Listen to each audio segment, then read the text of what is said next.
అనన్య గౌరవంగా లీలావతిని ఇప్పుడేం చేయాలత్తయ్య గారు అని అడుగుతుండగా, నువ్వు శరణ్య ప్రీతిలా కాళ్ళు కడిగావు కదమ్మా, ఇప్పుడు వాళ్ళు నీ కాళ్ళకి పసుపు రాసి నీ దగ్గర ఆశీర్వాదం తీసుకుంటారు అని లీలావతి చెప్పగానే ఆనంద, శరణ్య, ప్రీతి ముగ్గురు షాక్ అవుతారు.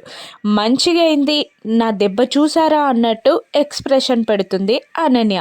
కానీ తప్పించుకోలేక అక్కడున్న సింహాసనం లాంటి చైర్లో అనన్య కూర్చోగా ప్రీతి ఫస్ట్ కాళ్ళకి పసుపు రాస్తుంది. కాళ్ళకి దండం కూడా పెట్టి ఆశీర్వాదం తీసుకుంటుంది కోపంగా ప్రీతి. ప్రీతి తలపై చెయ్యి పెట్టి ఆశీర్వదిస్తున్నట్టు యాక్టింగ్ చేస్తూ ఉంటుంది అనన్య. ఆ తర్వాత శరణ్య కూడా అనన్య కాళ్ళకి పసుపు రాసి ఆశీర్వాదం తీసుకుంటుంది కోపంగా. ఎగతాళి చేస్తూ శరణ్య తలపై కూడా చెయ్యి పెట్టి ఆశీర్వదిస్తుంది అనన్య. అక్కడ తంతు పూర్తయ్యాక అటువైపు నుండి వెళ్తున్న అనన్య పాదాలు ఎందుకో అనీజీగా అనిపించడంతో తన చీర కొంగుని పైకెత్తి పాదాలు చూసుకునేసరికి పాదాల నిండా ఎర్రటి ర్యాషెస్ వచ్చేస్తాయి.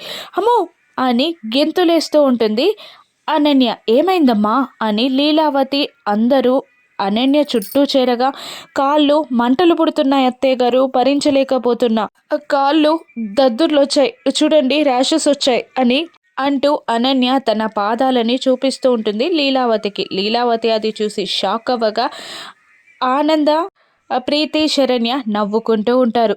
చూసారా అత్తయ్య, వీళ్ళే కాళ్ళకి రాసిన పసుపులో ఏదో కలిపేశారు అని అంటుండగా అమాయకంగా ఫేస్ పెడుతుంది ఆనంద.